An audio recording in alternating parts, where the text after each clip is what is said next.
Atlantic মহাসাগরের মাঝে একটি ছোট নির্জন দ্বীপ। চারদিকে শুধু উত্তাল পানি আর শক্তিশালী ঢেউ। বাতাসে লবণের গন্ধ আর সমুদ্রের গর্জন যেন প্রতিদিন মানুষের জীবনের সঙ্গে যুদ্ধ করছে। এই দ্বীপে বাস করত কিছু দরিদ্র জেলে পরিবার। তাদের জীবিকা, তাদের আশা, তাদের জীবন সব কিছু নির্ভর করত এই সমুদ্রের উপর। কিন্তু এই সমুদ্রই ছিল তাদের সবচেয়ে বড় শত্রু।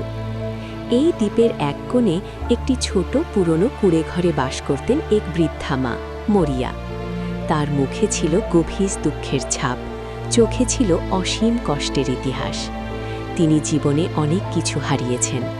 তার স্বামী একদিন মাছ ধরতে গিয়ে আর ফিরে আসেননি। সমুদ্র তাকে নিজের করে নিয়েছিল। এরপর একে একে তার 6 ছেলেও একই পরিণতি বরণ করে।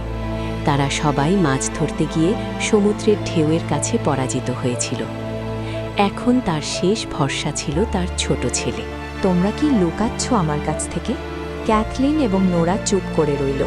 তারা সত্য বলতে পারছিল না। এদিকে বার্টলি ঘরে ঢুকল। সে ঘোড়া নিয়ে বাজারে যেতে চায়। সে ঘোড়া বিক্রি করবে, কারণ তাদের টাকা দরকার। মরিয়া ভয়ে কাঁপতে লাগলেন। তিনি বললেন, বার্টলি, আজ যেও না, আমার মন বলছে কিছু খারাপ হবে। বার্টলি তার মায়ের দিকে তাকালো। সে শান্তভাবে বলল, মা, আমাদের কাছে আর কোনো উপায় নেই। যদি আমি না যাই, আমরা না খেয়ে থাকব। মরিয়ার চোখে পানি চলে এলো।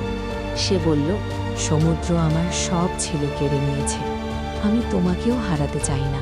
কিন্তু বার্টলি সিদ্ধান্ত নিয়ে ফেলেছিল। সে তার মাকে বিদায় জানিয়ে বেরিয়ে গেল। মরিয়া তার পিছনে তাকিয়ে রইল। তার মনে হচ্ছিল এটি শেষ বিদায়। ঘরের ভিতর নীরবতা নেমে এলো। বাতাসের শব্দ শোনা যাচ্ছিল। সমুদ্রের ঢেউ আছড়ে পড়ছিল। মরিয়ার হৃদয়ে ভয়ে ভরে উঠছিল।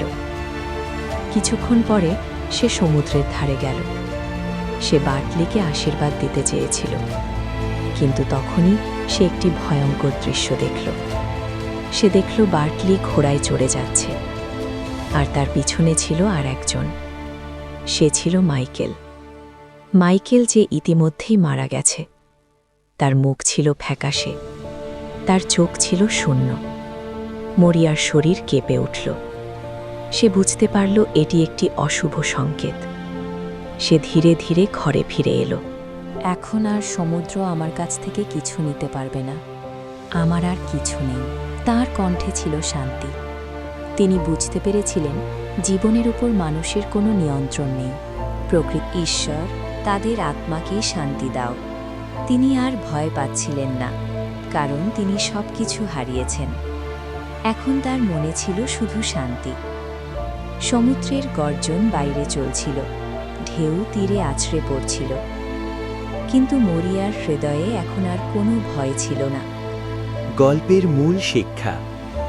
এই গল্পটি আমাদের শেখায় মানুষের জীবন প্রকৃতির উপর নির্ভরশীল। আমরা যত শক্তিশালী ভাবি নিজেকে, প্রকৃতির শক্তি তার চেয়েও বেশি। এটি একজন মায়ের অসীম কষ্ট, ধৈর্য এবং গ্রহণ করার শক্তির গল্প। এটি দেখায় জীবনে দুঃখ আসবে, কিন্তু আমাদের তা মেনে নিয়ে সামনে এগিয়ে যেতে হবে। সঠিকভাবে উপভোগ করতে হবে। হতাশা, ডিপ্রেশনের কারণে আমরা যেন কোনো সময় ড্রাগস ও সুইসাইড অ্যাটেম্পটের দিকে ধাবিত না হই। সেই প্রত্যয় নিয়ে আমাদের জীবনকে এগিয়ে নিতে হবে।